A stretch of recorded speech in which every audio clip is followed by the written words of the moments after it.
and I don't profess to be omniscient or omnipresent. So I clearly understand that there can be some incredibly beneficent individuals that sit on the board of organizations like the Cleveland Clinic. There can be incredibly beneficent and progressive thinking people that sit on the board of University Hospital. There can be some very progressive and visionary people that sit on the boards of the companies that still remain in Cleveland. But I don't, as a native Clevelander coming home, see the byproduct of a level of concern and investment in communities that even border their institutions. And so I see the monster known as the Cleveland Clinic expanding like the blob. And what a great opportunity for the city of Cleveland. I don't think that anybody here would argue that having the Cleveland Clinic here is not a value for the city. But can we deal with the value to the city economically? Can we deal with the fact that there are hundreds of jobs that they have right now that are unfilled, that people can fill? Can we deal with the fact that they bring a level of income to this city that otherwise would not be there? And simultaneously talk about the fact that there needs to be a better effort of them being a neighbor to low-income communities that border their walls. Can we have that kind of conversation? Because until we have that kind of conversation, the African American community, in my perspective, can't begin to be honest about where we're raggedy. And I, for one, as a 37-year-old who has worked for the NAACP, that has worked for People for the American Way, that has worked in organizations that are fighting for social justice and civil rights all over this country, am angry about the manipulation that I see by leadership of my own community that would attempt to use racism as a reason for why the condition of our communities looks the way it does. When the reality is that many of the things that we see in our community that aren't right aren't anybody's responsibility but our own. There is a coexisting reality that we should be able to talk about. See, because I have to talk about the institution of racism first.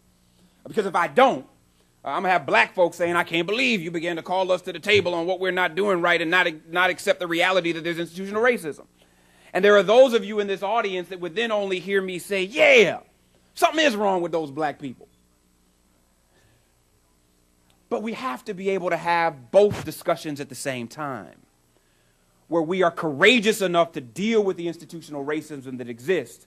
But as African Americans, especially the young people that are sitting at this table, where you begin to not allow yourselves to be victims of that racism, but be avid, and aggressive soldiers against it, while simultaneously submitting yourself to a level of excellence of building the kind of institutions that create self-sufficiency.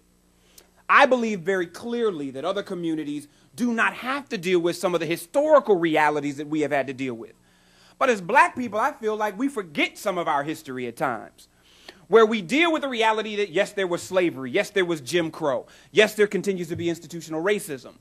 But then we ignore a very substantive part of our history that was about institution building, that was about self-sufficiency, that was about being able to understand that we don't have to ask the federal government for anything, even though we attempt to hold the federal government accountable, state institutions accountable, local government infrastructure accountable for what they're supposed to provide to every citizen.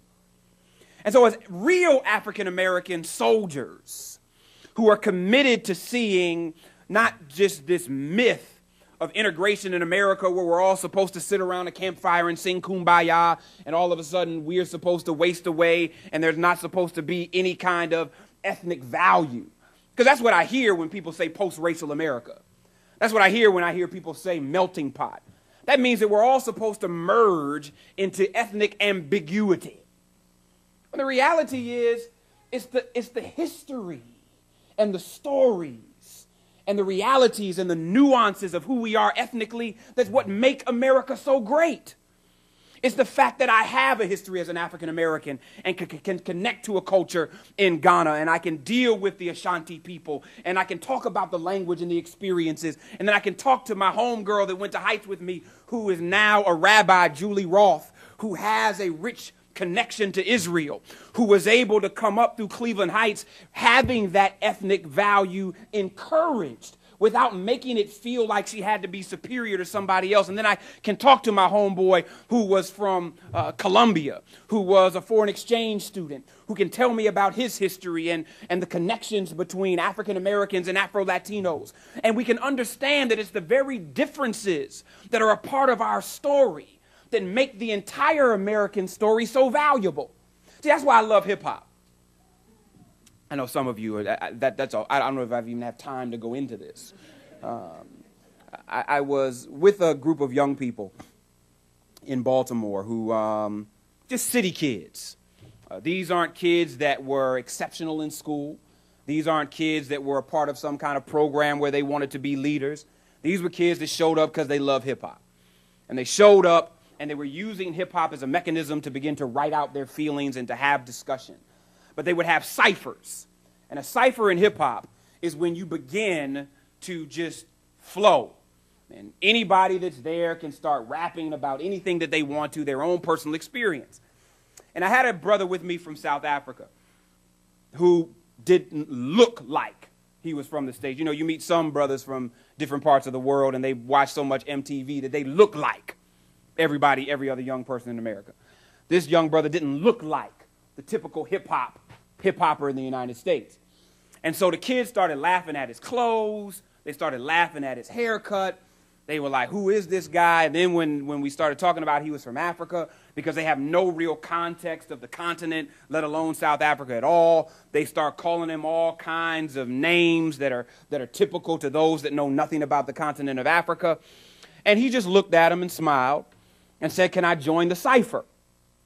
And so then they're excited because they feel like as young people in America that they have created hip-hop.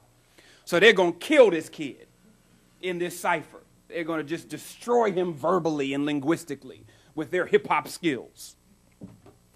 Well, all of them go, and in all of their rhymes, they're talking about his clothes, they're talking about his hair. And then he starts. And as he starts, he first does 16 bars in Swahili. He then does 16 bars in Zulu. And in Swahili and Zulu, he began to talk to them, teaching them about how little they actually knew about the continent. And if they did know about the continent, then they would understand that they had more in common than they had difference. And then in Zulu, he talked about the fact that their rhymes were weak. And then in English, he came back and told them what he said in Zulu and Swahili. Now, here's what's interesting. When that was over, there had been 5 ciphers going on. And when all of the kids came back together, it was this group of kids that had the young guy from South Africa that said our cipher was better than anybody else's. Well, why? Because we had him. He was the difference. And even though he didn't talk like anybody else, and even though he didn't look like anybody else, even though his language was different and his experience was different, it was his difference that added value to their group. And in America, we've got to understand that, especially as African Americans, that all of the history that we've gone through, where people have told us that what we were wasn't enough, the fact that we don't hear about our history enough in school, and the fact that now we have more TVs in our home than we do books, that our parents don't talk about it enough. The fact that the institutions that we traditionally have needed to be able to prepare another generation of African American young people to be a part of a broader America aren't effectively preparing them to be proud about who they are without hating anybody else. And so the point here is that as we as a nation begin to deal with the racism that exists, the history of it, and the future implications of institutional racism, I challenge each of you in this room to be courageous, no matter how old you are, how young you are. Because the reality is your voice has the ability to bring a perspective to a discourse that can empower the discussion in a way that it changes the lives of those that are listening. And to those, especially young African Americans or those that are listening, we have got to be culturally and intellectually gangster enough to be able to value who we are, understand our history, develop institutions that help build the reality that we want to see,